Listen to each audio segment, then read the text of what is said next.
after 1974, the rules of retirement changed, and suddenly it forced E's and S's into the I quadrant with no financial education, and they started to put their money into these retirement plans. And suddenly, voila, a whole new industry was born called financial planners. And today, it takes 30 days to become a financial planner. It still takes a year and a half to become a massage therapist. You know what I mean? What do you think of mutual funds? I think they're a great way to make money if you sell them to other people. Well, I think it's one of the worst places a person could put money. They really do. They make other people rich. You know, hidden fees, expense ratios, and you talk about the law of compound interest. Well, there's the law of compound expenses. Okay, so let me ask you this. If I say to you, invest for the long term, you know what I mean, for 30, 40 years, what do you think about that in a paper asset? You've lost control that quick. Liquidity is what paper assets are about. Your ability to sell and buy without negotiation problems. And so the moment you say, I'm going to buy this, I'm going to hold Enron, I'm going to hold WorldCom, and I'm going to hold, you know, GM, and I'm going to hold United Airlines. And, well, you can just go on and on. How about Pan Am? Yeah, but the moment you decide to hold that, what control do you have? None. You know, yeah, in real estate, you can force the appreciation, paint it, carpet. You can't do that with paper. Right. Well, your only control is to sell. If you hold it forever, you're rolling the dice and saying, I hope it works out. Right. There's a lot of people say, you know, stocks are the best way to go and don't get into real estate. You know, there's a lot of these financial advisors. But the stocks are good for people who are not business people.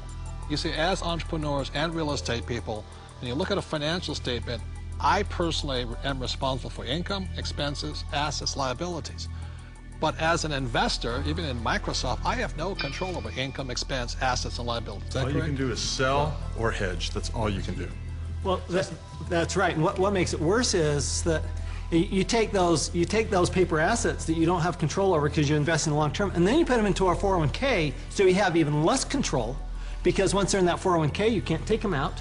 You really can't do anything with them. You're penalized for early withdrawal. You're penalized for pulling them out. And then, on top of that, you don't even get the one tax benefit you get with paper assets is capital gains. And you put it into a 401k, you've lost that benefit. On top of that, when you pull it out, there's three types of taxes: earned income, portfolio income, and capital gains or passive income. And savings and mutual funds, what are they taxed at? Well, when you pull them out, when it's going through a 401k, they're all taxed at that highest ordinary income rate. It's the worst thing you could possibly do if you plan to be rich. But if you plan to be poor, it's a pretty good plan. Robert, I've seen you take heat in the press by this, where you say they're risky. And I'll tell you where I think the risk is. When you sit down and they say, we're going to diversify you.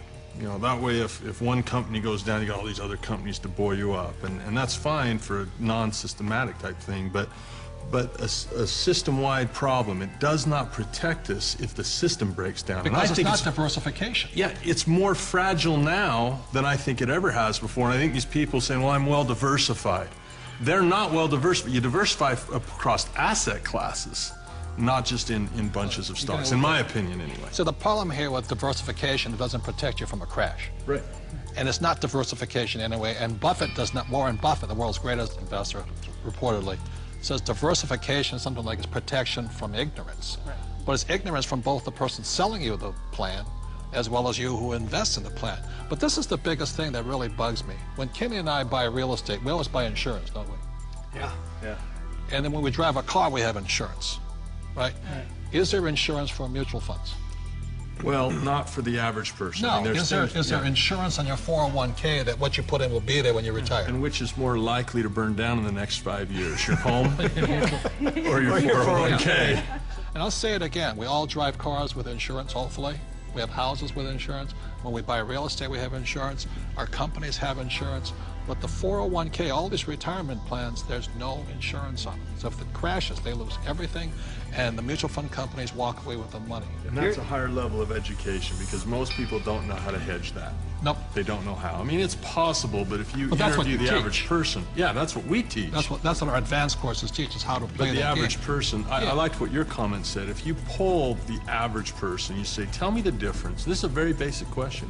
What is the difference between a defined benefit pension plan and a contribution plan Most of the people I talk to do not know that difference, and that is not a minor thing. That is a major deal. Time out. This is a very important point. See, in 1974, the rules of retirement changed. Prior to 1974, most people, like my parents, had a defined benefit pension plan. What that meant was that they received a paycheck for life.